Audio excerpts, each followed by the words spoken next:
علیکم ورحمت الله وبرکاته. تاسو چې د سورۃ فاتحه متعلق تاسو کو چې مقتدی به سورۃ فاتحه وی کنه، نو عند الاحناف چای سر منزوی یا جهری منزوی مقتدی باندې فاتحه ویل نشته، بلکې هغه با خاموش وي. په دې کې بنیادی او اصولی دلیل هغه د الله کتاب دی او د اصول هم دي چې د یو مسلې د اثبات د پاره د ټولو اول کلام الله دی. الله رب عزت ارشاد فرمایي وَإِذَا قُرِئَ الْقُرْآنُ فَاسْتَمِعُوا لَهُ وَأَنصِتُوا. چې کله قرآن مجید لوستل کېږي وقت سره فاستمعوا له توجه سره واورئ وانصتوا خاموش اوسئ. د دې آیت په شان نزول کې متعدد اقوال دي. مثلا دا د نماز خطبه په باره کې نازل شوی دی، واعظ او نصیحت وغیرہ په باره کې، لیکن په دې کې راجح قول دا دی چې دا آیت د منځ په باره کې دی. علامه ابن تیمیه رحم الله فرمایي وذكر احمد بن حنبل الاجماع على انها نزلت في الصلاه فتاوى ابن تیمیه جلد صفحه نمبر 134 چې اجماع ده د علماو. امام ابن حنبل رحم الله اجماع ذکر کړی دا چې دا آیت نزلت فی الصلاه تمانځه په باره کې نازل شوی دی. حاصل دا شو چې د دې آیت نه مخکې الله وی فقرؤ اور وما تیسر، نو د دې نه مخکې امام مقتدی باندې قرات فرض، لیکن به په دې آیت سره د مقتدی په حق کې منسوخ شو. قرات اور فاتحه ویل دا صرف په امام باندې دي، د مقتدی حکم سکوت ته خاموشواله دي. دا خو د دې مسئلې دلیلو د قرآن مجید نه. احادیث په دې باندې ډیر دي. یو روایت د جابر بن عبد الله رضی الله تعالی عنہ مرفوعا دا روایت نقل ہے من کان له امام فقراءة الامام له قراءه. مسند احمد ابن حنبل، دارنګ مصنف عبد الرزاق، مصنف ابن ابي شيبه، مسند عبد بن حمید، مستدرک حاکم، موطأ امام محمد. وسک چرتا مقتدم قرت کی نو اجتماع براشی د دو قرتینو، اور حال دا د اجتماع د دو قرتینو غیر مشروع ده. ځکه حدیث کې راغله من کان له امام فقراءة الامام له قراءة، د امام قرات دا کافی دی د پاره د قرات د مقتدی.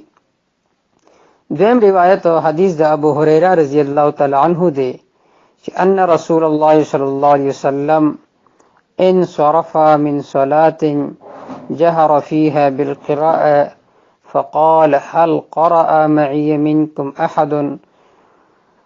فقلنا فقال رجل نعم أنا يا رسول الله.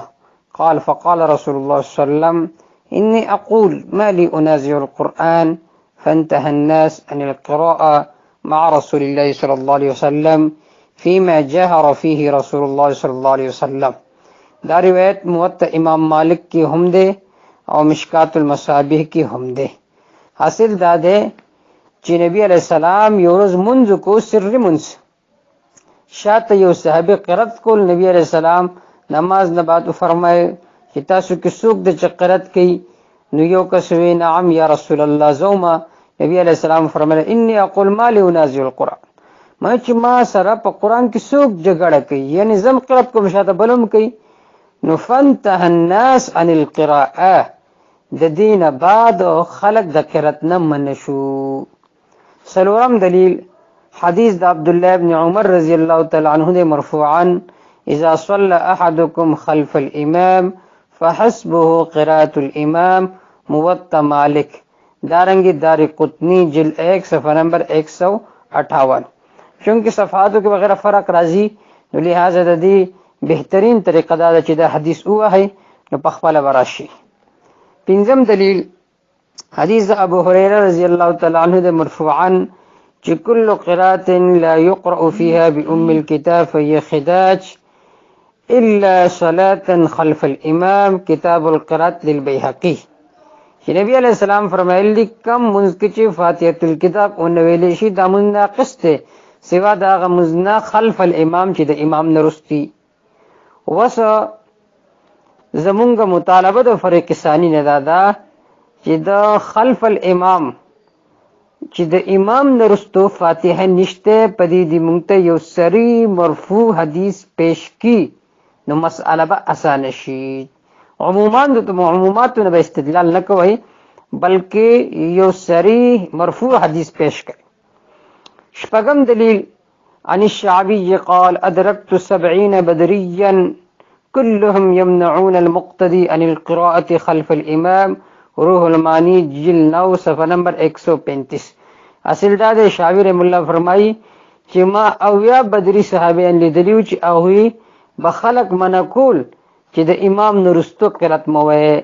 وم دلیل عن جابر رضی الله عنه قال ان رجلا صلى خلف النبي صلى الله عليه وسلم في الظهر والعصر يعني فقرأ فأومى إليه رجل فنهاه فأبى فلما انصرف قال أتنهاني أن أقرأ خلف النبي صلى الله عليه وسلم فتذاكر حتى سمع النبي صلى الله عليه وسلم فقال رسول الله صلى الله عليه وسلم من صلى خلف الإمام فإن قراءة الإمام له قراءة. کتاب القراءة للبيهقي جل 1 صفحه نمبر 102. حاصل دا ده چې یو صحابي د امام نرستو قرات کول یو صحابي منع کو هغه ته وی چې تماما نه کېږي. نبی عليه الصلاه والسلام نرستو قرات دا نبی عليه السلام مخکې ته چې دا واقع ذکر شو نبی عليه السلام ورته فرمایل من كان له امام فقراءة الامام له قراءة.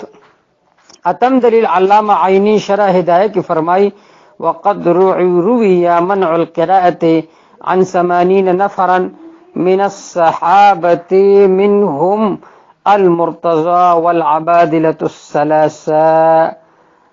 موطأ امام محمد کے ہم دا روایت ذکر دے. دارنگنا ہم دلیل حضرت ابو ہریرہ رضی اللہ تعالی عنہ مرفوعا روایت نقل ہے انما جعل الامام ليؤتم به فاذا كبر فكبروا واذا قرأ فانصتوا. رواه ابو داود والنسائی وابن ماجہ.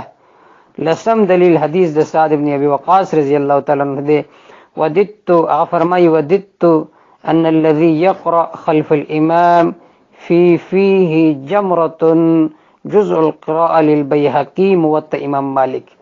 حاصل دا دے اغوی چې زغوالم چې د سکوروټو یو انګار دا په خله کې کېدم چې څوک د امام نرستو هم منځ وی فاتحه وی یا قرات کوي.